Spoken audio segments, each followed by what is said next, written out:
estructuras de familias rígidas, de ser súper evaluados, de tener una fachada social, de contener una y otra vez lo que está pasando en la casa se queda en la casa, el no pidas agua y no molestes cuando vayas a casa de María Alejandra. Todas esas protecciones forman trauma, forman el no puedo mostrar, no puedo pedir, no puedo necesitar, no puedo confiar.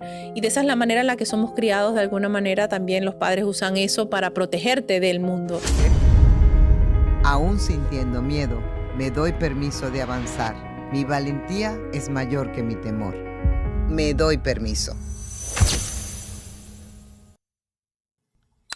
Muchas veces escuchamos que las meditaciones tienen que ser guiadas, pero yo he hecho meditaciones que son en silencio, que te llevan al silencio.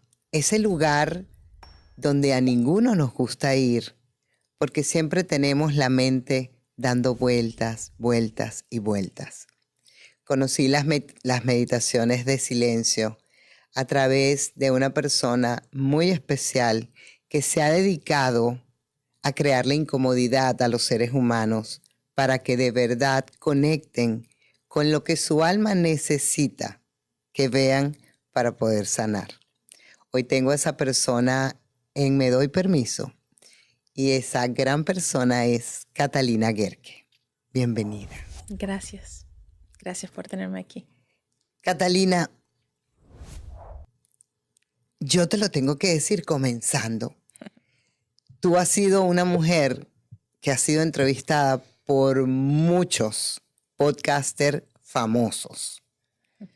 Por nombrar rapidito, Erika de la Vega, Oso, Marco Antonio Regil y muchísimos más.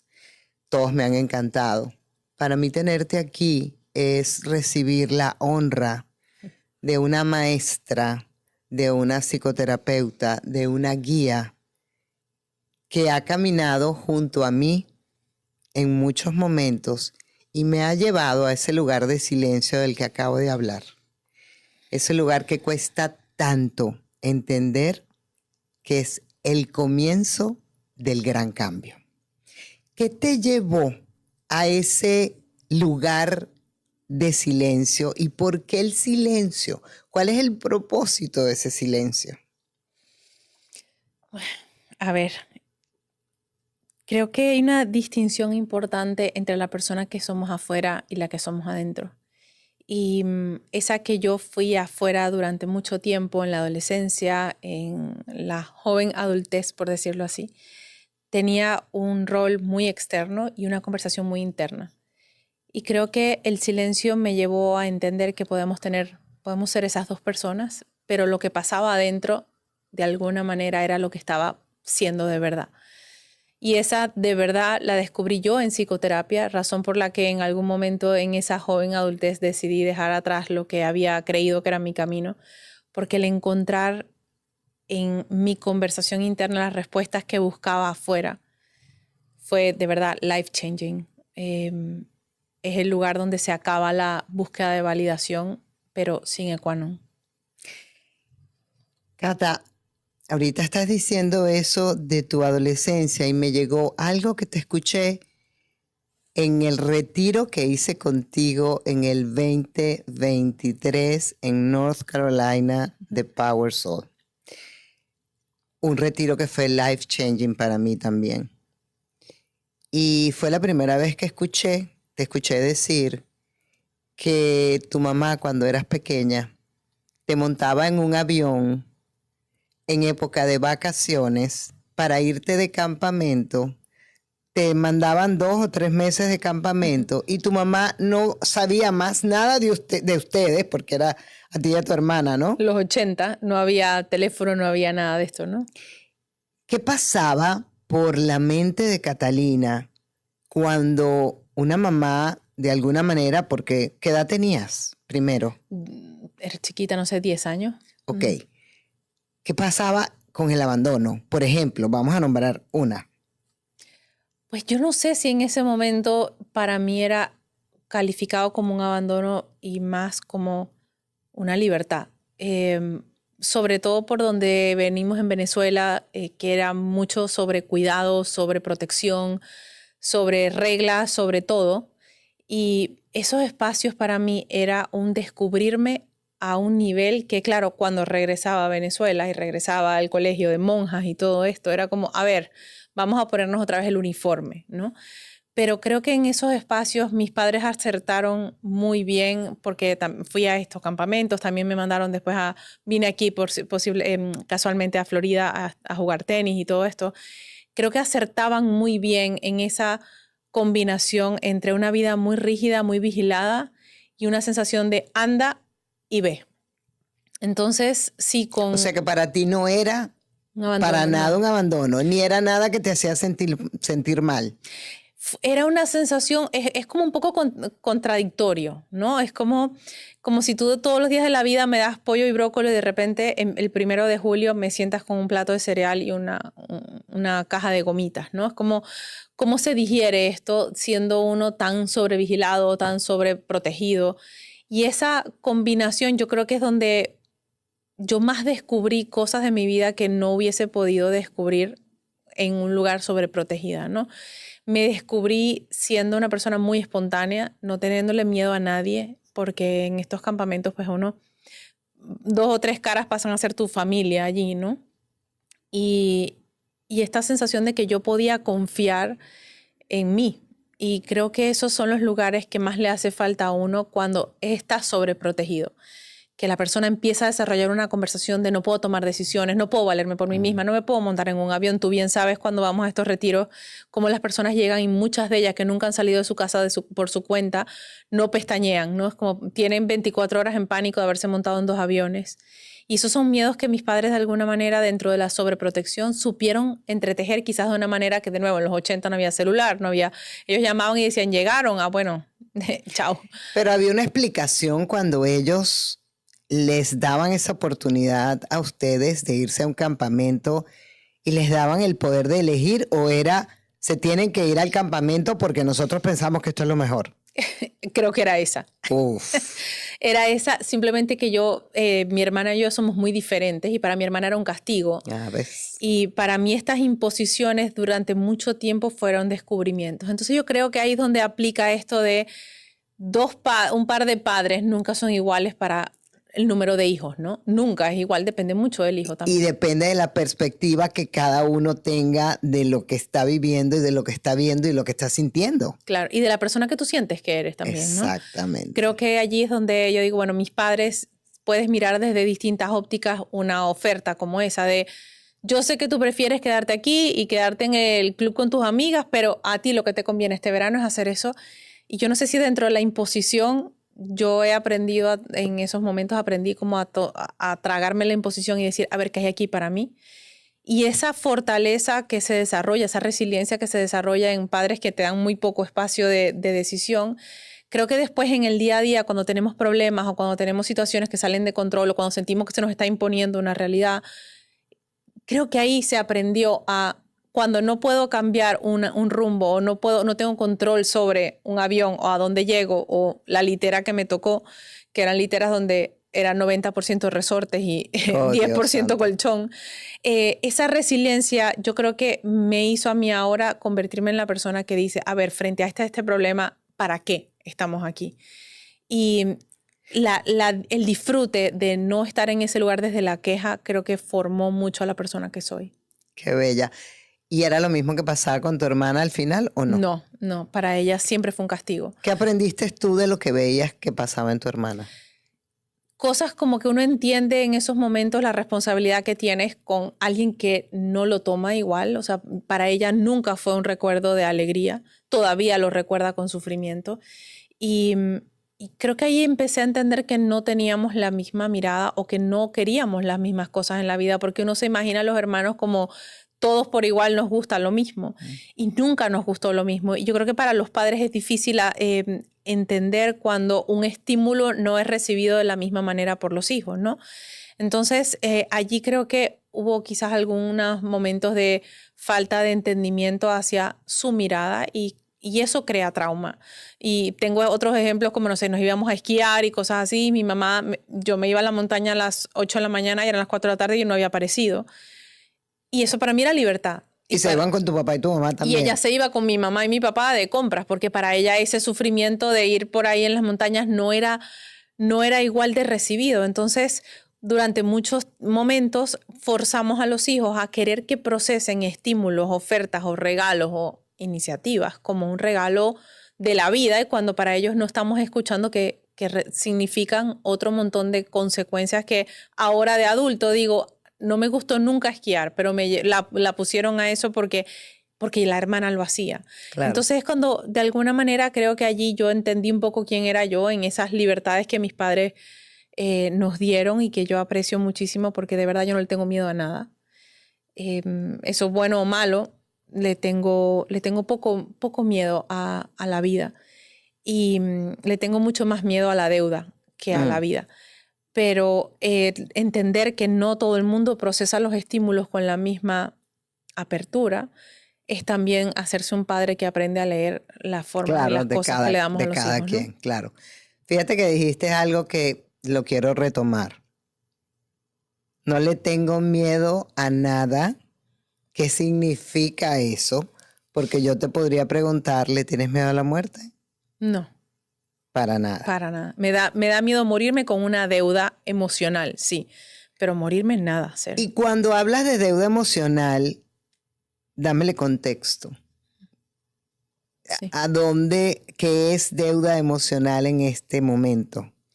Hablando. Creo que deuda emocional para mí es sentir que dejé cosas por hacer que tuviesen que ver con un saber, un entender, y no atreverme a solucionar o no atreverme a confrontar. Eso para mí es una deuda, bien sea el entender alguna insatisfacción, alguna incomodidad en mi vida, o dejar por hacer conversaciones o decisiones que realmente van a pedirme que yo afronte cosas que es como, ay, qué pereza, no quiero entrar allí, o ay, qué miedo, no quiero entrar allí. Esa sensación de irme con cosas pendientes no es algo que mi ideal, no significa que no me vaya a tocar.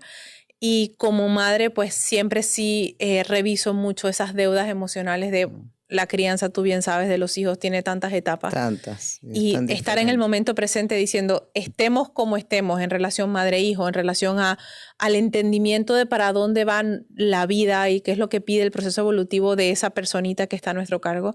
Estar en el momento diciendo, ahorita, con lo que tengo, he hecho todo lo que puedo.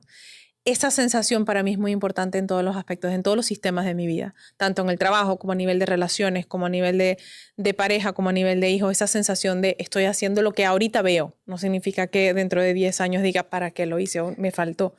Pero con lo que tengo, no me gusta sentir que tengo cosas en la gaveta guardadas pendientes, ¿no? Esa es tu responsabilidad para evitar que en el momento que te toque ir no tengas deuda. No tengo deuda, es como mira.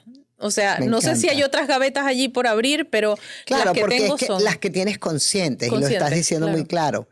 El problema es que a veces tenemos consciente que tenemos esas deudas o esas cosas que tenemos que solucionar y nos queremos hacer los locos. Por supuesto, es como, dejar que el tiempo se encargue. Deja que el tiempo se encargue. O que se organicen mejor las cosas, o que se me haga más claro, o que se haga más certero.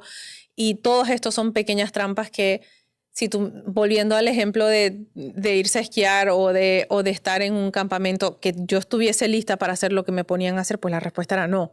Sí, claro. O sea, me mandaban para acá y no hablaba inglés y todas estas cosas. De nuevo, no había teléfono, no había fax, no había celular, o sea, había teléfono de pared, ¿no? Pero no esto de mi amor, ¿cómo estás? Y no significa que uno estuviese listo. Entonces, yo creo que las experiencias que nos empujan a sitios donde no estamos listos son los que abren esos espacios de conciencia, ¿no? Totalmente.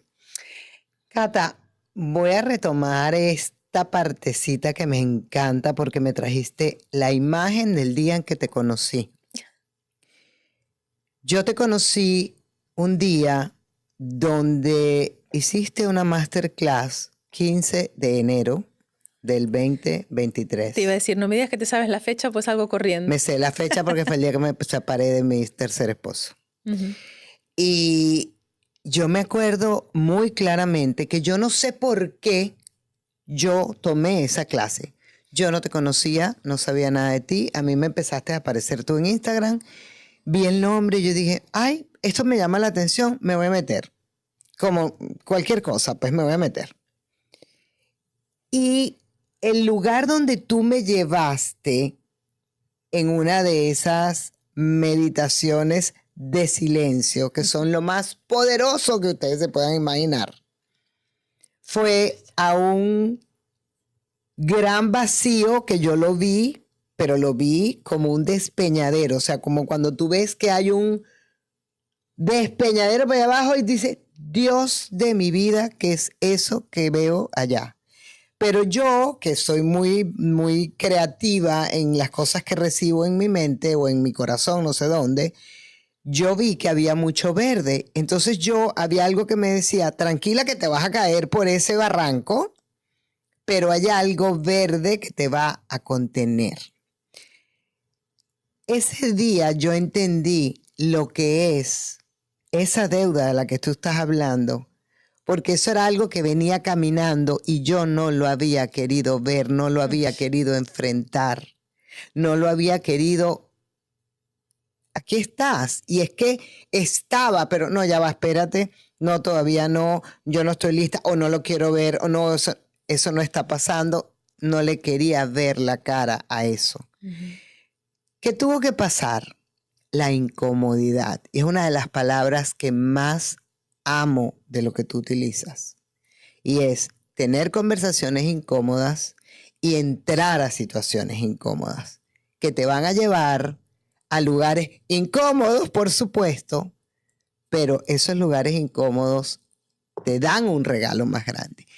¿Por qué Catalina utiliza esa incomodidad a través de esas meditaciones para hacer que se desprendan esas cosas en uno que uno no sabe ni siquiera qué va a hacer con ellas después? Si yo le busco un sinónimo a la incomodidad, es la sinceridad. Y creo que esa es la carencia más fuerte que tiene el ser humano. Nos cuesta mucho sernos sinceros. Y la verdad o la sinceridad es un proceso que a la gente le toma tiempo armarlo como una oración. Lo van armando como palabra por palabra, tratando de jugar a ver si es que lo que estoy incómodo contigo, estoy incómoda conmigo, lo que estoy incómoda es donde vivo. Empiezan a jugar con estas frases o estas palabras dentro de este rompecabezas de lo que soy, tratando de entenderse frente a una sinceridad que muchas veces confronta la realidad que has construido. Entonces, si lo vemos en los procesos terapéuticos de todos los días, hoy atendí a una persona esta mañana y yo le decía, a ver, parte de la realidad es que tu víctima no le gusta la verdad. Entonces me dice, claro, no me gusta lo que me hacen. Yo, no es que no te gusta lo que te hacen, no te gusta lo que te haces. Entonces, la sinceridad del proceso viene de que la incomodidad quiere decirte, o quiere decirnos, que hay algo en nuestras manos que podemos hacer para cambiar lo que nos está pasando. Y cuando la persona descubre que esa verdad y esa sinceridad la llevas en los bolsillos, es tuya, es donde la realidad sucumbe y te dice, aquí nada se va a mover hasta que te muevas tú. ¿Por qué? Porque la llave la tienes tú. Es como, ninguna puerta se va a abrir hasta que tú digas, responsable, sé cómo salir, sé cómo moverme, sé lo que me pasa. Entonces, si yo lo llevo como a la semántica, la incomodidad no es más que la sinceridad de ponerle nombre a lo que ya sé. Y esos procesos meditativos hacen que la persona vea en imágenes lo que se resiste a verbalizar.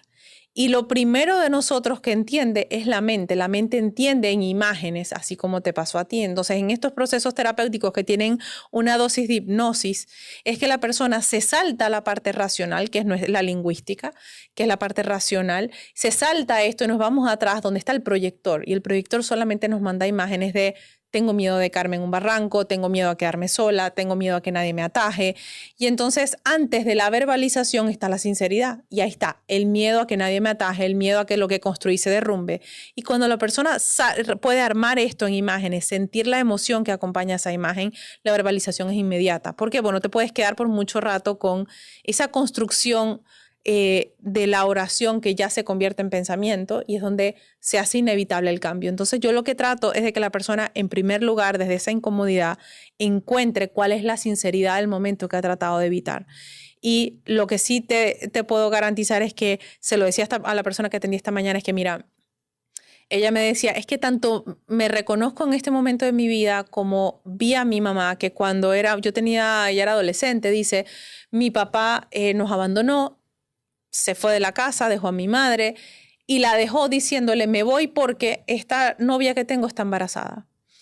Y entonces ella me dice, yo vi a mi madre sucumbir, llorar, nos contó toda la historia de mi padre, ella nos puso en contra de él, de cómo nos había abandonado, es decir, ahí nació el victimismo.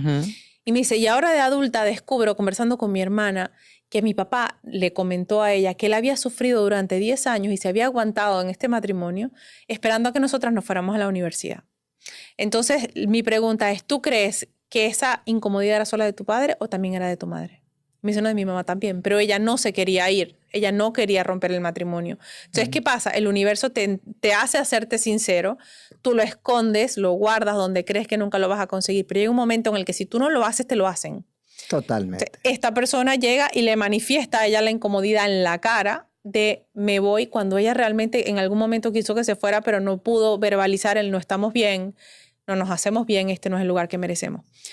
Le damos fast forward 30 años y esta persona está viviendo exactamente lo mismo. Su marido la deja y le dice, tengo una novia que dejé embarazada. Oh, my God. Claro, porque se repiten las historias. Entonces, ella vuelve en el victimismo, me han dejado, yo tanto que di. Yo le digo, sí, pero esto quiere decir que tú, al igual que tu mamá, en algún momento hace 10 años dijiste, ojalá sea él el que se vaya, ojalá él se enamore de otra persona para no tener que ser yo. Y me dice, lo dije durante 10 años todos los días de mi vida. Wow, ahí está. Claro. Entonces, ¿qué es la incomodidad? Es una sinceridad que no he querido verbalizar. No he querido asumir de esto me está pasando y la responsabilidad de que esto cambie es mía. Sí.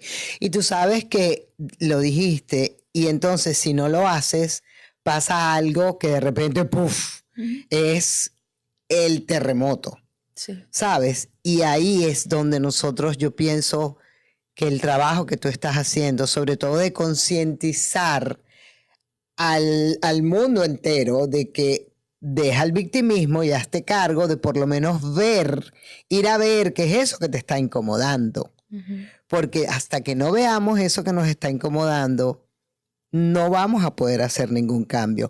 O va a venir el gran chaparrón, el gran derrumbe, se acabó todo y te dice, pero ¿qué fue lo que pasó? Yo no me he dado cuenta. No, sí me había dado cuenta. Lo que pasa es que no, sí sabía, pero no me quería hacer cargo de lo que me había dado cuenta. De acuerdo. Entonces el otro, como tú mismo dices, el otro viene y te lo pone al frente.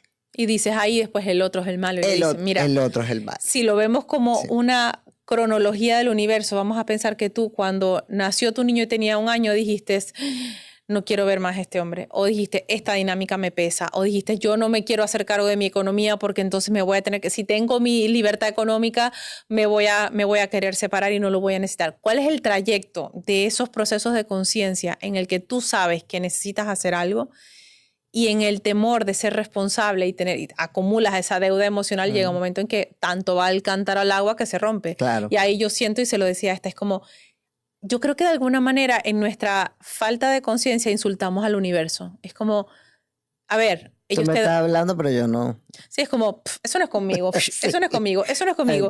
Y es como, no es contigo. Ok, llega un momento en el que te dice, te vas a sentar en una silla donde va a haber pega loca, no te vas a poder parar y yo te lo voy a poner en la cara de tal manera que no puedas ni siquiera limpiarte los ojos.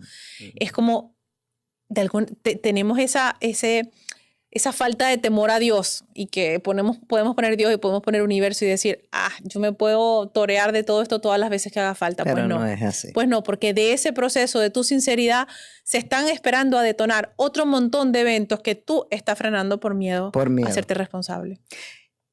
¿Qué le pasa a Cata, la psicoterapeuta, que le ve todas las soluciones a todo el mundo con su propia vida? ¿Qué pasa cuando te ha tocado ver tu propia incomodidad? Yo creo que como la vi en mí, la puedo ver en la gente. Okay. Y mi capacidad de contener la incomodidad es 0. Al punto de que a veces digo... Cierto, Cata. He perdido filtro, pero brutalmente, sí. Y allí es donde a veces quisiera sentir que ahí hay algo de trauma que me lo detona, porque mi capacidad de tolerancia a mi propia incomodidad es nada. O sea, si yo tengo una conversación contigo y siento que te quise decir algo y tú me toreaste y me la dejaste así, yo me tardo en llegar al carro a decirte, María Alejandra, hubo algo que te dije con intención que no me quisiste responder. Wow. Esto es porque hay algo que te molesta de aquí, es un tema que tenemos pendiente, o es que te incomoda de tal forma que tú prefieres que lo dejemos para después. O sea, yo no puedo pasarlo. Y muchas de estas conversaciones que he tenido con un colega me dice, pero es que esto es como si tú te dedicaras a cortar Kobe y tuvieses esta carne japonesa súper fina. Me dice, tuvieses todos los cuchillos ahí súper afilados. En el momento en que tú usas ese cuchillo y se lo vas a cortar una carne y no cruza, tú dices, ¿es el filo o es que esta carne no es Kobe? Pero tu incapacidad de decir, ya vengo, voy por un cuchillo de sierra es cero. Porque tú sabes que donde estás poniendo la intención de la conversación tiene un fin. Tú sabes que hay algo que hacer. Entonces, creo que mucho de esto tiene el doble filo de que de alguna manera mi capacidad de sostener relaciones que no tienen esa sinceridad es muy baja. Porque si yo tengo que estar una y otra vez chequeando contigo de por qué pasó esto o para qué o por qué lo evitaste, es como llega un momento como te digo, mira, mi horario de trabajo es de 8 a 6. O sea, no puedo sostener esta relación si me vas a hacer trabajar un sábado a las 6 de la tarde, ¿no? Claro. Y esa conversación me hace vivir como muy agudamente. Es muy cansado, si te puedo decir, porque estoy todo el tiempo en esa sensación de que tengo pendiente. Y sabes qué, Cata, me hace pensar esto que estás diciendo, debes tener pocas amigas. Tengo muy buenas amigas de hace mucho tiempo. Pero muy pocas. Pero pocas, sí. Claro, claro. Sí, sí. Porque... Yo no soy de grupos para nada. Porque esa incomodidad que no aceptas bajo ningún aspecto, me imagino que también es con tus amigas. Entonces lo que tienes que decir lo vas a decir, punto. Es que los espacios donde yo tengo esa turbulencia o lo turbio, para mí no es nada atractivo. O sea, yo no puedo estar en relaciones donde estoy de a ratos. Y otro factor de ese es que como yo veo, me veo. Yo aquí estoy contigo y tengo la misma sinceridad que tengo con estas súper amigas o donde de alguna manera yo me siento como una hostia. De verdad, no tengo mucho filtro. Entonces yo no voy a estar en lugares donde para ti es cómodo estar con un muro de Berlín y yo estoy totalmente desnuda. Es como, no vamos a iguales. No, claro que no. Entonces hago buenas amistades. Tengo amistades de que tengo 4 años y son, bueno, madrina de sus hijos, de mis hijos y todo esto. Esas son mis hermanas. Tengo amigas que me regaló este país, que son 4 amigas que, bueno, de verdad son tesoros de mi vida. Y tengo amigas que he encontrado en la adultez y en este periodo de mi vida que las considero mis aliadas. Entonces, son como distintos momentos, pero en todas yo creo que soy la misma persona. Qué bella. Y son pocas, pero son de puro roble, ¿no? A mí me encanta, estás hablando y vi imágenes. Ese retiro para mí de verdad que fue lo máximo en North Carolina. Una de las cosas que yo veía mucho en ti, la sigo viendo y creo que la voy a ver siempre por esa misma transparencia a la incomodidad. O sea, no hay forma que yo me quede con algo que no quiero. Y yo me acuerdo que yo te veía y yo decía, qué bello ver a una persona con tanto conocimiento, con tanto camino recorrido, porque pues contabas toda tu historia de lo que viviste en tu tiempo en India que estuviste.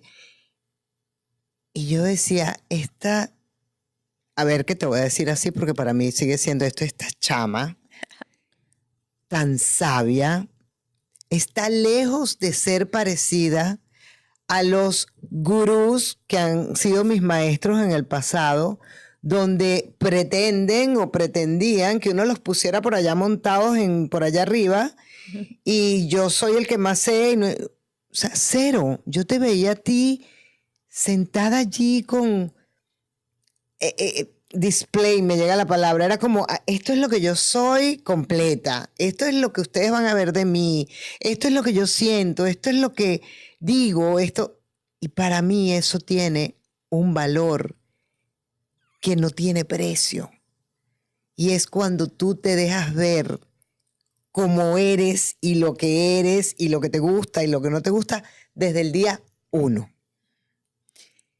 Y esto lo hago como un preámbulo para decirte dónde Cata a nivel personal ataja cuando hay una situación de las que está escuchando en el grupo, en un grupo que te he visto al frente del grupo de 80 personas, para no unir esa parte personal del otro con la parte personal tuya, que se abre, porque es que yo la veo, tú no pones barandas, tú estás ahí, Ujú. para que eso no te afecte. En varios retiros de estos, al final del retiro yo no valgo mucho, ¿no? Y yo creo que ese es realmente el precio, porque tú dices, no tiene precio, para mí tiene un costo. Y el costo es que en esos momentos donde la persona está trayendo su dolor, yo siento que a través de el ser transparente, yo te invito a que entres a mi casa y recorras donde yo tengo un dolor similar y tú traigas con el tuyo, lo pongas al lado del mío y digas, se parece, si tú pudiste, yo puedo, si tú usaste 2 cucharas y un tenedor, yo también puedo usar 2. Es una manera en la que yo permito que la persona venga y recorra, entre a mi casa y se lleve lo que necesite llevar. Em, y es donde estos procesos se hacen tan vulnerables porque poder estar en esta... Yo no nací así, al contrario, dentro de las crianzas y estas estructuras de familias rígidas, de ser súper evaluados, de tener una fachada social, de contener una y otra vez lo que está pasando en la casa se queda en la casa, el no pidas agua y no molestes cuando vayas a casa de María Alejandra, todas esas protecciones forman trauma, forman el no puedo mostrar, no puedo pedir, no puedo necesitar, no puedo confiar. Y de esa es la manera en la que somos criados, de alguna manera también los padres usan eso para protegerte del mundo, ¿no? Y volviendo al miedo, a mí me da poco miedo ya ser que entres a mi casa y busques lo que tengas que buscar. Pero tener eso significa que yo tuve que derrumbar las paredes que se me construyeron para ser artificialmente protegidos del mundo, ¿no? Y esa protección pues son traumas. Es que si tú entraste a mi casa y te llevaste 3 creyones, yo no te vuelvo a dejar entrar a mi casa. Y si tú cuando yo te dije que eras mi amiga, tomaste ventaja y te copiaste de mi examen y después pusiste tu nombre sobre mi examen, no te dejo que vayas y estudies más conmigo. Todas esas murallas que uno aprende en la infancia, a mí no me vuelven a hacer daño. Parte del proceso es, a mí nadie me puede hacer daño. Porque nada de lo que yo me digo o de lo que yo atravesé o de lo que yo sé de mí puede hacerme primero más daño que lo que yo me dije cuando no podía hacerlo diferente, ni nada de lo que tú traigas a mí es lo suficientemente agresivo como para que la parte de mí que está sana se sienta ofendida. Entonces todo ese camino lleva a soy traslúcida. Pero sabes poner muy bien tus límites. Porque iba a decirte, es como una vitrina. Puedes ver todo lo que está dentro, pero no todo el mundo puede llegar allí a dejar lo suyo. Dejar lo suyo significa que tenemos que encontrarnos al mismo nivel de disponibilidad. Y si no, voy a sentir que me estás robando, que hay un hurto de donde no estamos a iguales. Entonces tú vienes a mí a quitarme, pero cuando yo trato de verte a ti, lo que hay es un muro, digo, no tenemos la misma relación o no estamos dispuestos a lo mismo. Y entonces es donde pues la responsabilidad afectiva con uno mismo dice, no estamos en la misma sintonía, ¿no? Wow, sí, me encantas. Cata, ¿por qué el nombre, valga la redundancia, en nombre del silencio? Curioso de lo que estábamos hablando tú y yo antes de empezar. Cuando regresé de India, yo decía, el recurso no fue ir a un monasterio budista, el recurso no es el Dalai Lama, el recurso no es la meditación. Si yo le quito todo, lo único que queda allí, sin ninguna connotación religiosa, sin ningún gurú, es el silencio. Y todo lo que hacíamos allí era habitar en silencio. No tenía que ver con cuántas banderitas tenían y si estábamos en el monasterio más o el menos reconocido. Era que lo que teníamos en común era que todos habíamos aprendido a convivir en silencio. Y regreso a mi casa y me siento en mi casa aquí en Miami y este mundanal ruido me empezó a tragar. O sea, ¿qué voy a hacer con esto? Recuerdo que estuve casi 2 meses que lo único que yo hacía era llevar a mi hijo a la escuela, ir al supermercado y regresar a la casa. No quería ver a nadie. Y estas amigas que te digo que me dio este país me decían, pero todavía no te podemos ver. Y yo, no, es que ni yo me soporto. Era una sensación de inadecuación, de que yo dije, bueno, finalmente esto tiene un fin en mi vida y el silencio está pidiendo un espacio. Y me acuerdo, María Alejandra, que aquí mi casa tenía 2 pisos y en las noches se veía el lago este típico que uno tiene aquí. Y yo esperaba que todos subieran y me quedaba abajo sola, apagaba la luz y me sentaba allí a llorar, que decía, ¿qué voy a hacer con esto? Era una cosa más grande que mi pequeña existencia, que decía, ¿qué voy a hacer con esto? ¿Por qué me han dado esto a mí? ¿Por qué me han dado esto a mí? ¿Qué voy a hacer con esto? Y me acuerdo sentándome con mi hermana, que es la aliada que me ha dado la vida, y ella me decía, pues tenemos que hacer algo con esto. ¿Será un negocio? Yo, negocio. Eso es como vender un frasco vacío. ¿Qué voy a vender yo? El silencio. Y decía, bueno, no sé, todo lo que tú sabes tiene que convertirse en algo, porque no se puede quedar contigo.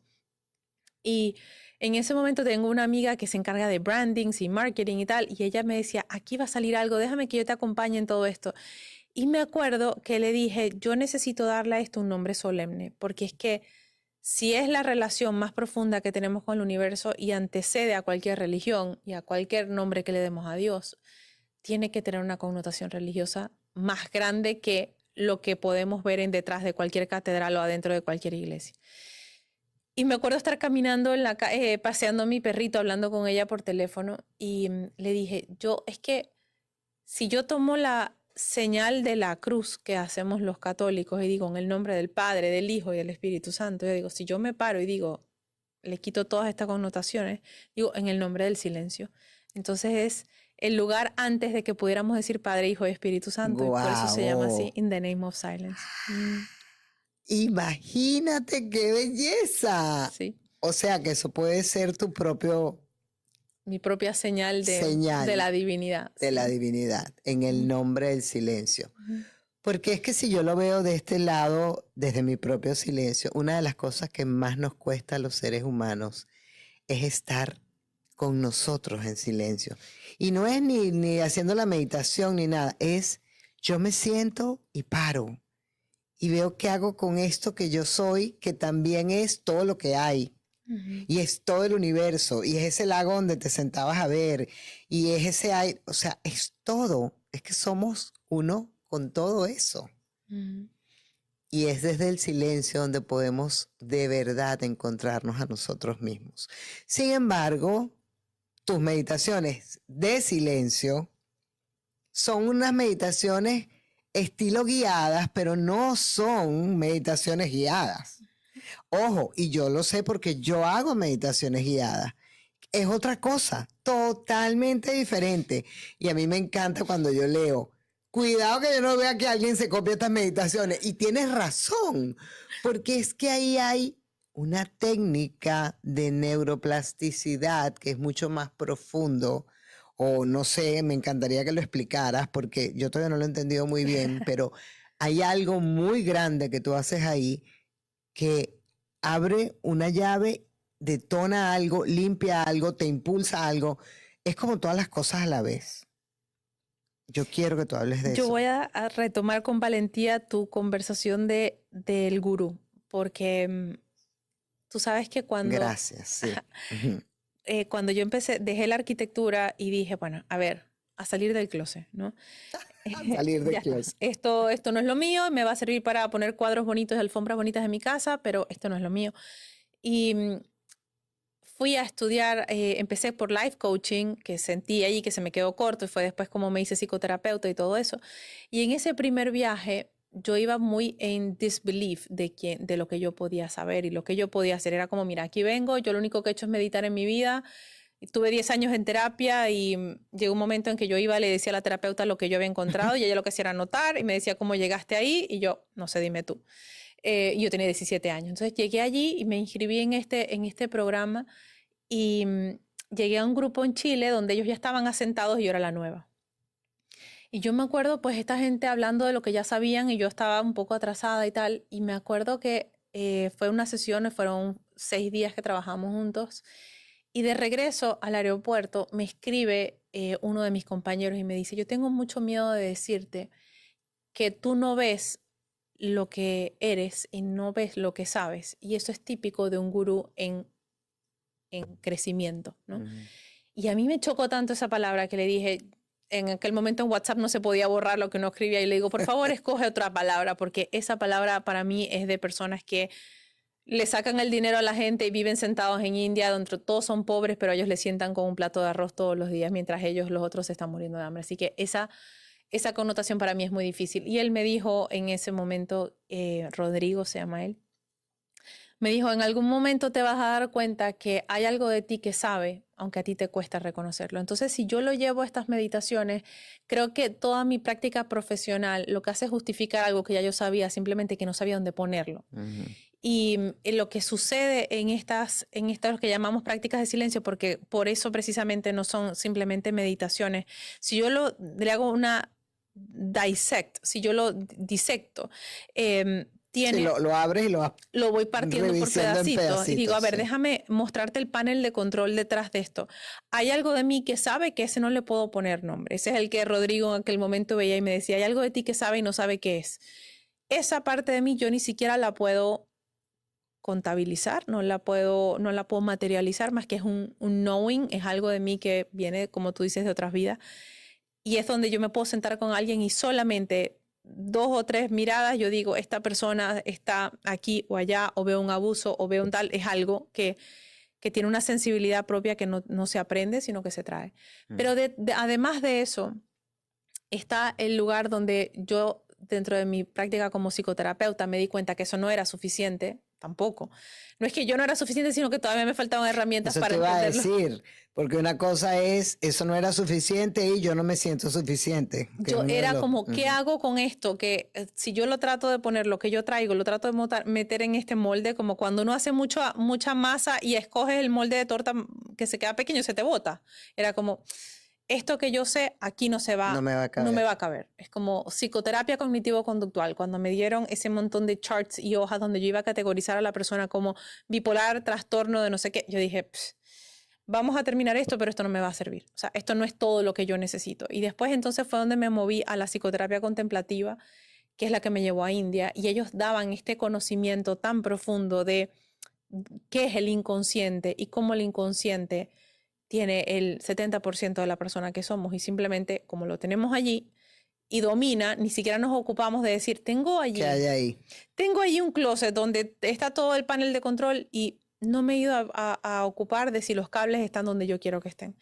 Y ese estudio de la mente que se hace en la psicología budista, en la psicología de la contemplación, desde mi capacidad de verme pensar, es donde yo quiero, una vez que tengo la sensación de a dónde quiero que la persona llegue, escuchando su incomodidad o entendiendo esa sinceridad, a través de los estudios de los recovecos del inconsciente, es donde yo hago pasar a la persona por un barranco, por una cascada, por un algo que sé que le va a dar la conexión que abre la puerta en el inconsciente donde estamos buscando esa información. Por eso es que cuando yo le digo a las personas, es que si nosotros descubrimos que te estás copiando este material, vamos a ir por ti.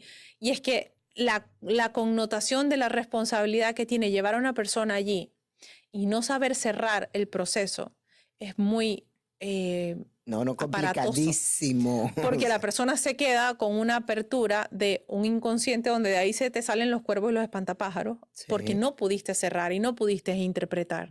Entonces, el ejercicio de ir a abrir el inconsciente pasa después por la psicoterapia contemplativa, por la psicoterapia cognitivo-conductual, donde la persona dice, me veo.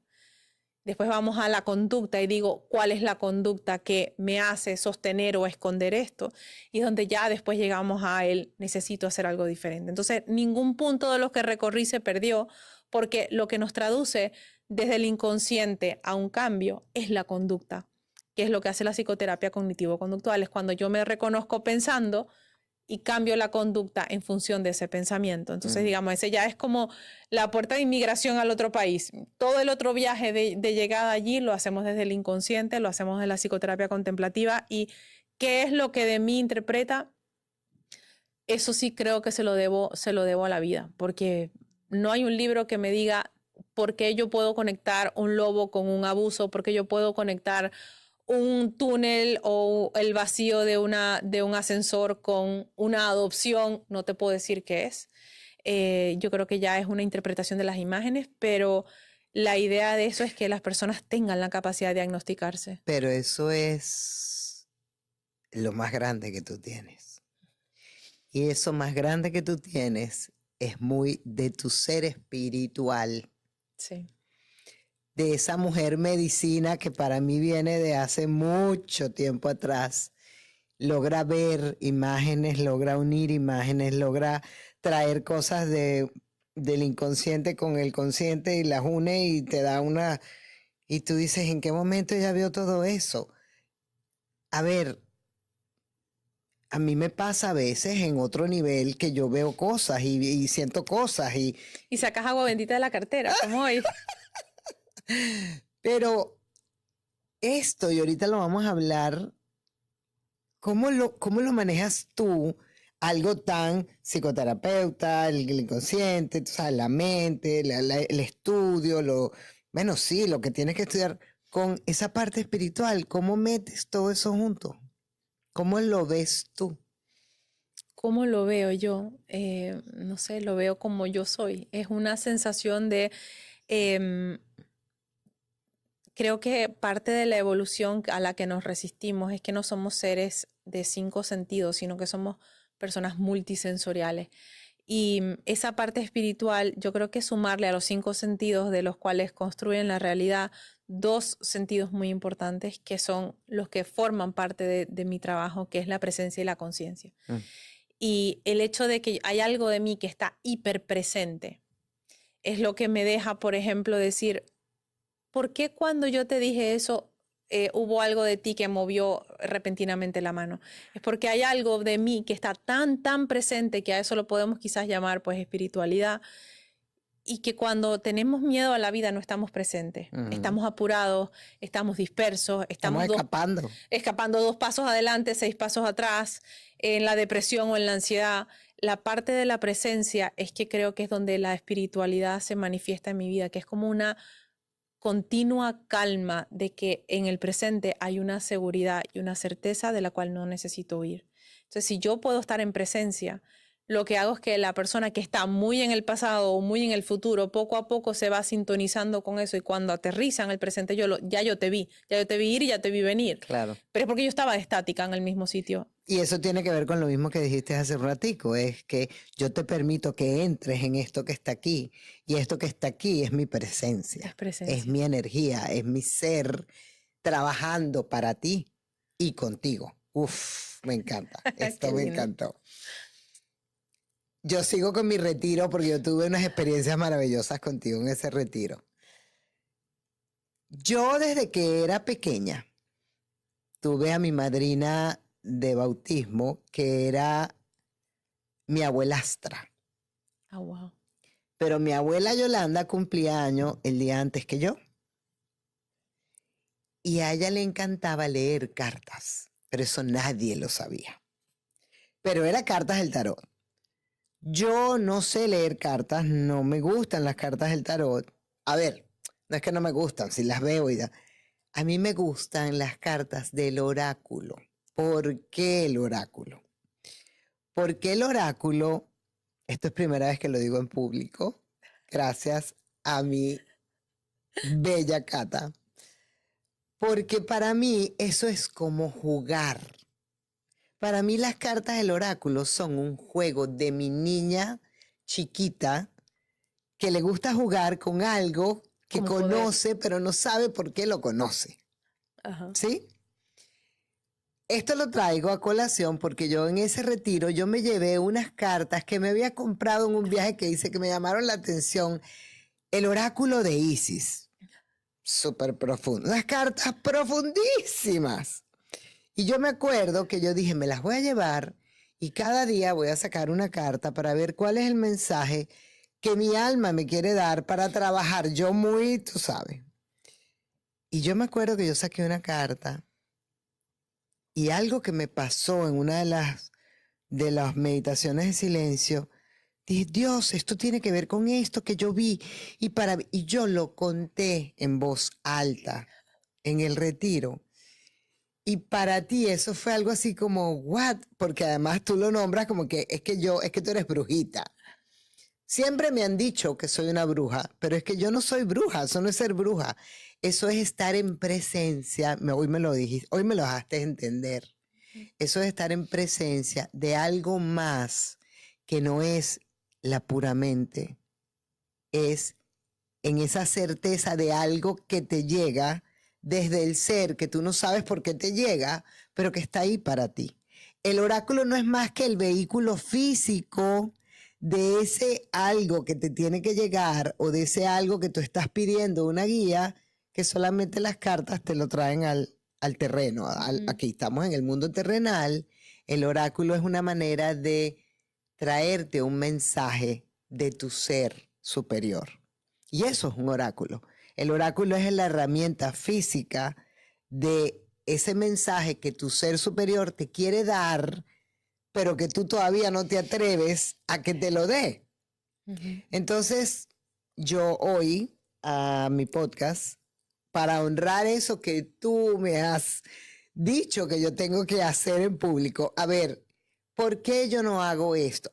Antes, hace mucho tiempo, hace muchos años en Arizona, yo, antes de todas las pérdidas que yo viví en el 2013, yo hacía mis sesiones de coaching y terminaba todas las sesiones con lectura de oráculo. Y eso es lo que más a la gente le gustaba de mis sesiones de coaching. Era el oráculo final. Era como el bati-bati que tenía el chicle La abajo. bolita del bati-bati, exactamente. ¿Pero por qué? Porque al final todo el mundo quiere es conectarse con eso más profundo que eres tú mismo, que es ese mensaje que te va a llegar de otro nivel de conciencia, pero que tú no te atreves a verlo, aunque lo estés intuyendo y lo estés recibiendo. Porque hoy me dijiste algo antes en el previo, que hay algo que yo sé, que yo intuyo, pero que no sé qué hacer con eso. ¿Cierto? Entonces, yo hoy te voy a invitar a que aquí en este podcast tú saques una carta de esta y me digas qué significa esto para ti cuando te llega algún mensaje. Y si el mensaje que te llega, según lo que preguntas, tiene que ver con lo que estás preguntando. Qué compromiso, a ver. A ver. Te la voy a dar para que tú la utilices. ¿La tengo que barajear o ya está? Ok, las vas a tomar, les vas a... Yo normalmente lo que hago es que me las pongo en contra de mi corazón o al lado de mi corazón y simplemente le pido a mi yo superior. ¿Qué es mi yo superior? Ese yo puro, conectado con la divinidad, con el ser superior, con el amor infinito. Que esto nada se dice porque la religión está loca, ¿sabes? En todas las cosas. Hay algo más grande que las religiones y es esa conexión que tenemos con ese universo, con ese amor universal, con ese Dios en el que yo creo, que sabe ya todo lo que a ti te tiene que pasar y todo lo que tú viniste a hacer este mundo. Solamente a veces necesitamos como la cartica que te lo aclare. Okay.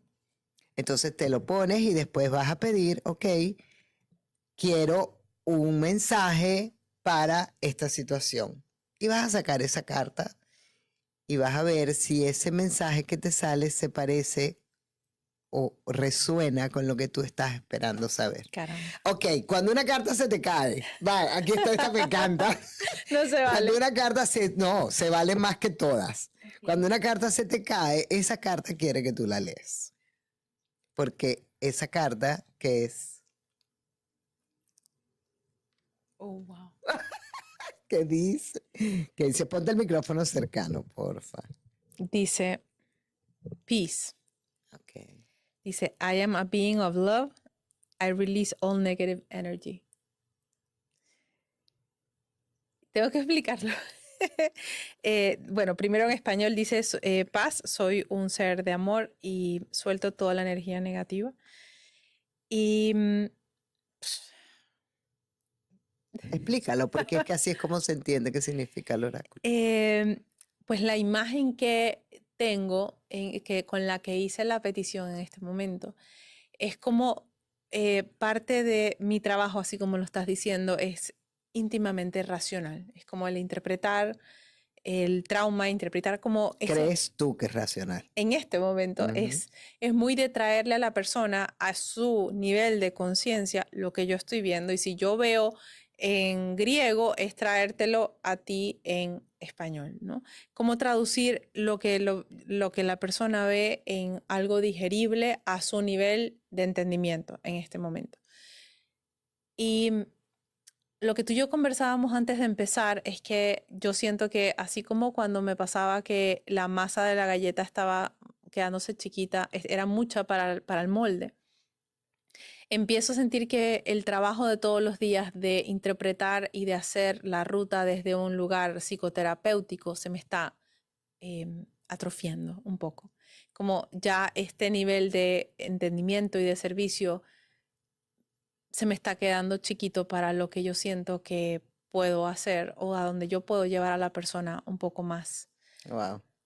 desde un lugar un poco más, no sé si la palabra es espiritual, Profundo. pero sin tener que estarme sosteniendo únicamente de las herramientas de la psicoterapia y de el padre que, aunque tiene muchos críticos, yo siento que Freud fue la persona que con más valentía dijo, voy a ver mi cerebro para que tú después puedas verlo en ese reflejo. Entonces yo me sostengo mucho dentro de los análisis de Freud porque de alguna manera dejan ese espacio de hay algo de mí que todavía no conozco y de ahí estamos todavía atrapados en la mente. Ujú. Y la imagen que tenía cuando me traje las cartas al corazón fue cómo hago para el siguiente espacio de mi vida o la siguiente evolución de este proceso en el que puedo soltar la estructura de Freud y de estarme sosteniendo en ese caparazón de la psicoterapia. Y allí sentía como esto que tú y yo hablábamos, que era como un paso mucho, mucho más amplio y quizás mucho más espiritual. Y lo que viene es esto, ¿no? Es como el ejercicio psicoterapéutico lo pone a uno a tragar Mucha mucho dolor energía, humano, sí, señor. mucho dolor humano. Y se lo digo a la gente más cercana a mi vida y le digo, bueno, tengo 7 horas tragando dolor humano, sufrimiento humano. Y esa es una energía en la que de muchas maneras uno todo el tiempo está procesando lo difícil que es ser humano y la esperanza que tenemos de que podemos salir de esos sufrimientos. Y eso es lo que yo hago referencia aquí, creo yo, interpreto con la energía negativa. Es como pasar una y otra vez por el mismo sitio, reconociendo todos los baches, esos a diario, y es como ouch, ouch, ouch, ¿no? Es como llevar a la persona a Ujú. tratar de volver a conseguir un carril donde no te estacionas únicamente en el sufrimiento. Y, y esto se parece un montón a lo que tú y yo hablamos de la construcción de un lugar en el que el silencio se convierte en un En, regocijo espiritual. en más paz. Ujú. Uf, qué bello. Y ahorita hablabas, Cata, y me das la entrada perfecta porque quiero reconocer esa valentía que has tenido en crear una fundación que se llama Vivir por Algo, Mm. donde tú vas y te metes a trabajar con prostitutas en cárceles, donde lo que hay no es necesariamente paz, donde lo que hay no es necesariamente energía positiva. Pero es lo que se necesita. Y por eso Mm. tienes que, y fíjate qué bello el mensaje, por eso tienes que irte a un lugar mucho más espiritual para que te puedas llenar de todo eso y puedas ayudar desde el nivel que sabes ayudar, pero con una energía que a ti te proteja más. Ujú. Cuéntanos de vivir por algo, porque quiero que la gente se entere qué significa vivir por algo y por qué ese nombre de vivir por algo. Vivir por algo yo siento que es el lugar donde puedo dar sin esperar nada a cambio. Em, y sí, pues uno a eso, no sé, en las iglesias sientes como que, bueno, donde uno, no sé, da la limosna y no sabe a quién va. Allí en la fundación no damos limosna, damos premium. Y ese es el espacio donde todo lo que soy, todo lo que he aprendido, todo lo que nuestros procesos terapéuticos arman y desarman, todas las herramientas del psicoanálisis, la psicoterapia, la contemplación y sobre todo la fe en que el ser humano tiene la capacidad de sanarse, se unen y creamos esta fundación en el 2021 saliendo de la pandemia.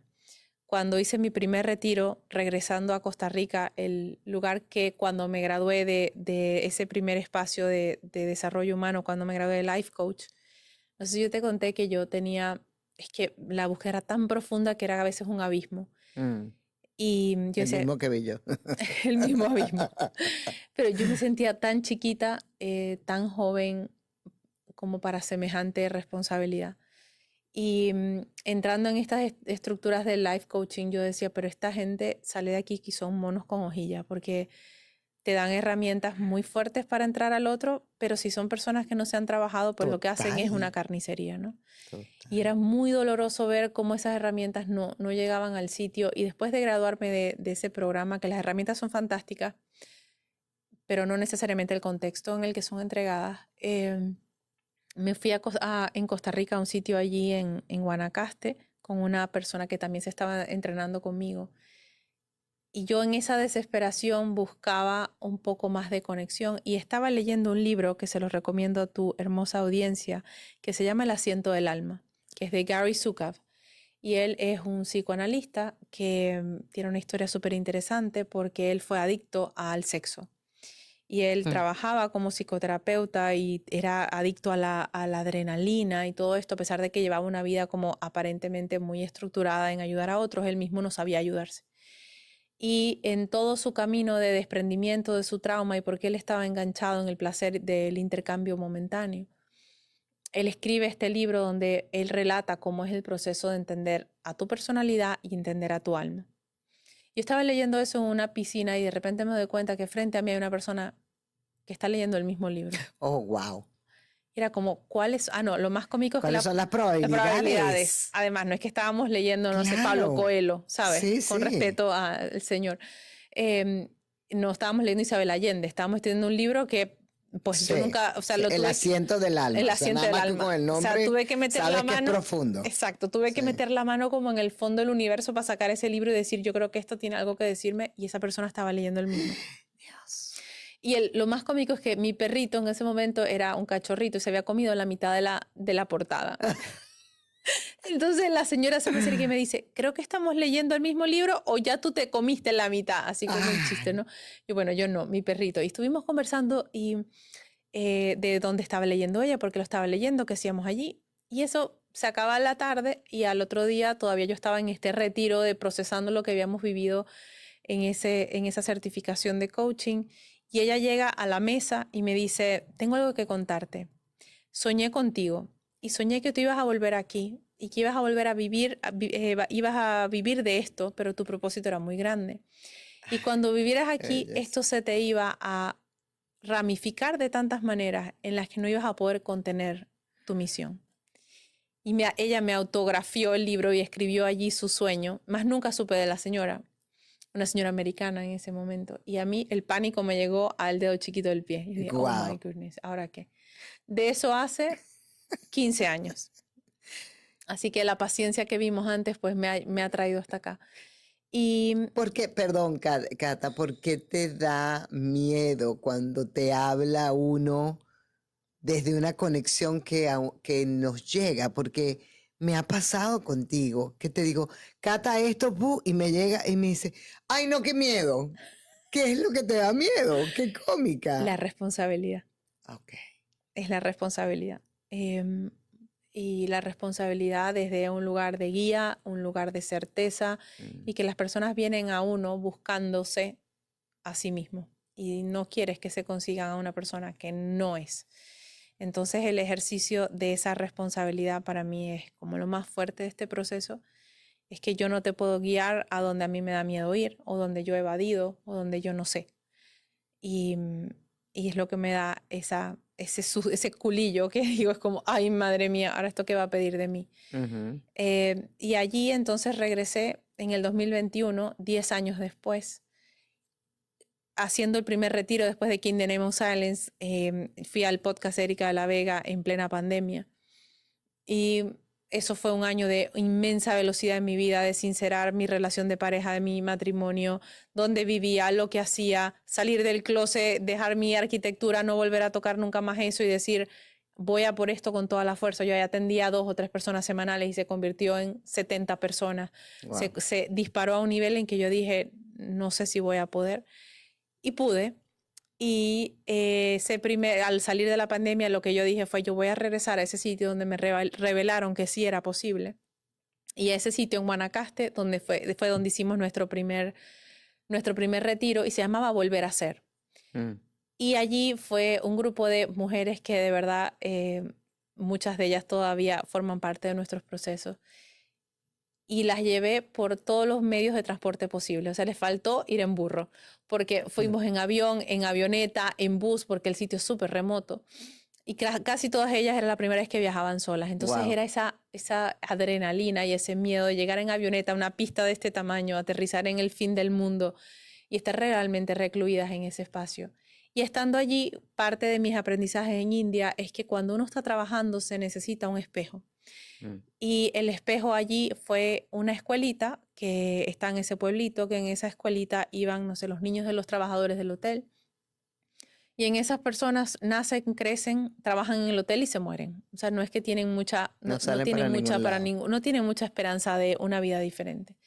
Y estas mujeres que me acompañaron, que en ese momento éramos 40 o algo así, parte de uno de los ejercicios de estos procesos introspectivos era acondicionar la escuelita que había estado cerrada durante la pandemia.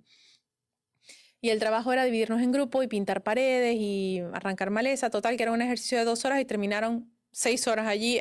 Le faltó hasta, bueno, cambiar el techo, ¿no? Hicieron todo lo que se consiguieron y ellas muy conectadas con la sensación de su niñez, de la madre que son, de los hijos que tienen, de lo que era devolver. Y en esas conversaciones estamos una persona que ahora forma parte de la fundación. Estamos sentadas allí y una de las niñas del pueblo llegan muy, muy ilusionadas viendo lo que estábamos haciendo y nos cuenta que ellos tienen, en ese pueblo, tenían un inmenso índice de suicidio y el suicidio era de adolescente. Wow. Entonces, claro, nosotras allí fue como, ok, tienes nuestra plena atención. ¿Qué significa un suicidio adolescente y por qué? Y ella decía, bueno, porque aquí uno nace, crece, trabaja en el hotel y se muere. Y ahora con las redes sociales, antes mis padres y nuestros abuelos estaban conformes, pero con las redes sociales nos damos cuenta que no tenemos salida. Y ella dijo, y es una niña de 16 años o algo así, dijo, es que uno necesita sentir que vive por algo. Y entonces esta persona que ahora forma parte de la fundación, es la directora de la fundación, dijo, tenemos que hacer algo. Y yo dije, así se va a llamar la fundación. Y vamos a llegar a los rincones donde la gente se le ha olvidado que merecen vivir por algo. Qué belleza. Y esa es la labor que hacemos. Estoy acompañada de las mujeres más brillantes que he tropezado en mi vida. Y ellas forman parte de esa fuerza, ese motor. Son personas que traen todo lo que saben, todo lo que han recorrido y nos entregan lo más valioso que uno tiene en este momento en la vida, que es el tiempo. Así es. Y me acompañan a los rincones donde la gente se le ha olvidado que merecen vivir por algo, entre esos niños y niñas en prostitución, en violencia, en crímenes, personas que están en las cárceles sentenciadas con pena de muerte o aquellos que están por salir y que están allí muy cerca de tener una segunda oportunidad. Entonces parece mentira, pero el que tiene una condena siente que no merece vivir por nada. Y ahí es donde introducimos el trabajo de que esto te está sucediendo para qué. Para qué en tu vida y que esta no es la única escuela que vas a cruzar. Muy posiblemente viene una escuela después de esta donde estás pagando aquí una tarea que tenías pendiente y es el ejercicio de traer una herramienta donde lo que vamos a cambiar no es lo de afuera, sino tu relación contigo. Y eso es lo que hacemos. Qué belleza. Ahora entendí vivir por algo. Wow, qué bello. Sí. Cata, si tú tuvieras la oportunidad de cerrar los ojos y ver a tu niña a tu lado izquierdo, ¿qué te diría tu niña de todo lo que has hecho hasta hoy? Tengo una foto de esa niña. Esa fue la que me vino así de la cabeza. Es una foto de cuando tendría yo 6, 7 años y estoy como en un río en los Andes en Venezuela y estoy recogiendo piedritas. Y siento que eso es lo que he hecho. He ido recogiendo piedritas en mi vida y he construido una casita, un castillo, un camino con esas piedritas. Son esas sensaciones de por qué escoges una y no la otra. Hay algo de esa niñita que siempre supo que sabía. Y creo que esa niñita tiene en mí hoy una presencia muy grande que es no sé a dónde voy, como decía David Bowie, pero te prometo que no va a ser aburrido. Qué bello, me encanta. Es una sensación de hay piedritas en el camino y las recojo todas, no las dejo pasar. Y después yo hago con eso pues un recorrido muy mío donde hay gente que nos escribe por Instagram y me dice, guíame, yo quiero lo que tú has hecho. Es imposible que tú hagas lo que yo he hecho, porque es un camino muy individualista, es una respuesta continua al alma, no tiene otro plan. En el nombre del silencio. Amén. Yo te voy a sacar Qué miedo. una carta, ningún miedo. Oh my God. Todo lo viejo debe ser liberado para que lo nuevo pueda entrar. Así que lo que tienes que hacer, comiénzalo. Porque estás en tiempos de terminar y volver a comenzar. Es tu momento. No tienes alternativa. Una vez más, he tenido muchas vidas en una, así que parece que empieza un ciclo nuevo. Sí, pero a personas con tanta guía, con tanto conocimiento, con tanta sabiduría. Yo he dicho siempre, yo te veo a ti, tú no eres pequeña de tamaño, pero yo te veo como diminuta, pero yo siempre te digo mi pequeña gigante. No sé por qué, pero para mí tú eres eso, tú eres una gigante como ser integral, cumpliendo una misión en este mundo brillante, poderosa, profunda, transformadora, que está dejando grandes resultados y beneficios a la humanidad, porque tú estás llegando muy lejos. No porque, ay, la proposición, no, tú sabes para lo que viniste, tu alma sabe qué es lo que quiere y tú simplemente estás siguiendo el camino. Ahorita te toca dejarte guiar por esa parte espiritual que te está llamando mucho más, que ya vive en ti, solamente que no la has querido reconocer y ahí está tu incomodidad. Ahora soy yo la que te va a decir la incomodidad que tiene. Es que es muy grande y no sé si es una proposición en la que estoy muy consciente, pero no sé si me sentía lista. Y yo creo que es muy válido para una persona sentir que hay partes de ti que sabes que están y que van a encontrarte cuando estés lista para asumirlas. Y mucho de esto, yo no sé si yo te he comentado que parte de mi proceso ha sido pues muy guiado y otro ha sido muy autodidacta, ¿no? Es como es un ser que creo que todos tenemos, y se lo decía, hace unas semanas estuve en Guadalajara en una conferencia y yo le decía a las personas, si tú tienes una ínsula y un córtex prefrontal, en tu cerebro tienes la capacidad de transformar todas las versiones de tu vida. Y pensamos que solamente son algunos, como hay una palabra bellísima en inglés que dice anointed, que es como hay unos que tenemos, otros no, la bendición de generar un cambio, y la realidad es que no. Todos tenemos la posibilidad. Si tú tienes una ínsula y tienes un córtex prefrontal, estás equipado para generar ese cambio. Y bueno, esa persona, esa versión de uno como que espera allí a mitad de camino y te dice, aquí estoy, ven. Ven, te toca. Es el momento. Y yo la he estado viendo y le doy vueltas y la saludo y tal, pero no la termino como de no le termino de dar te casa. Toca. Viniste, me doy permiso. Hoy me toca. Me has tirado 4 o 5 cartas con la misma. Todas. Y no soy yo, es tu ser. No hay una que dice que me vaya de compras, que me vaya a Mónaco, que me busque un Ferrari. No, dale. Ya, ok. ¿Qué le falta a Catalina Guerque por darse permiso? Porque te has dado permiso de muchas cosas. Sí. Ay, no sé. Yo siento que tengo muy pocas deudas conmigo. Quizás el permiso es descansar. Es un permiso que no me doy con frecuencia. Y en estos días tuve un espacio de disfrute con unas personas que acababa de conocer, ni siquiera eran amigas mías. Y muy desde la ingenuidad me preguntan, ¿y cuál es tu hobby? Y yo... Hobby. Fue así como que se me descuadró una pieza en la cabeza y yo... ¿Qué significa hobby. eso? Eso era la otra vida en la que yo tenía tiempo para hacerme esas preguntas. Yo hago ejercicio por darle vida al cuerpo, no por hobby. Y dije, caramba, es verdad, porque sí es verdad, yo viajo y en los viajes que hago, no solamente de trabajo, sino muchas veces yo me retiro 2 veces al año y no lo hago por hobby, lo hago por restauración. Entonces me planteo y me mudé, hace muy recientemente me mudé a Miami Beach en esa búsqueda de un poco más de placer, un poco más de disfrute.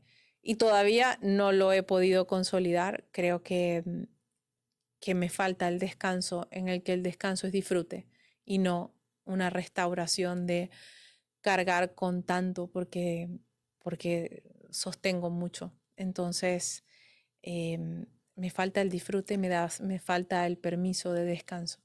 Te voy a comprometer aún más. ¿Qué es lo que más disfrutarías de hacer que no estás haciendo? Que no estoy haciendo.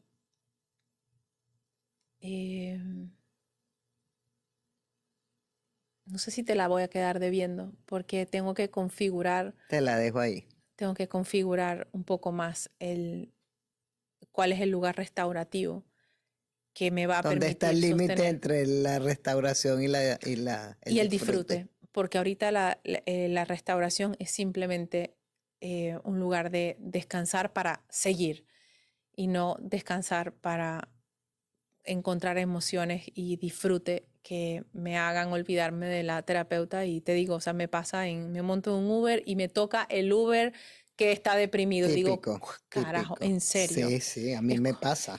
No quiero Todo el mundo coger. está en duelo, todo el mundo perdió a alguien, se le murió a alguien. ¿Qué es esto? O sea, ¿por qué todo el mundo? Qué cansancio. Es Sí. como me toca a mí la persona delante en el supermercado o que mi hijo me decía, ¿en serio? ¿En serio tiene que llegar aquí la gente? Y es como una sensación de poder quitarme de un rato de ese personaje y ser nadie, que es el ejercicio que hacíamos en India, era llegar y decir, aquí no nos importa quién eres. Y ahí después descubrí que estaba sentada frente a neurocirujanos que habían desarrollado, no sé, las técnicas de operaciones de cráneo para niños y gente súper, súper profesional y preparados y accomplished. Y allí realmente descansamos todos de ser alguien. Y creo que esa es la definición que le tengo que dar al hobby. Quiero descansar de todos esos sombreritos que cargo y acordarme yo que vivo por algo. Qué bella. Si te sirve de algún día que quieras algo de disfrute, nos sentamos y ponemos Sacamos todos la los carta. oráculos que tengo y jugamos al Y oráculo. jugamos a sacar cartas a ver qué dice. Gracias. Gracias, Cata. A ti. Gracias, mi amor. A ti. Qué disfrute es estar en tu presencia. Mira, puedo hacer esto un hobby, venir aquí a hablar tonteras. Ay, tan hermosa, Amara. Gracias. Gracias. Me llenas el corazón mucho. También. Muchas Gracias. gracias. Feliz de tenerte. Me doy permiso.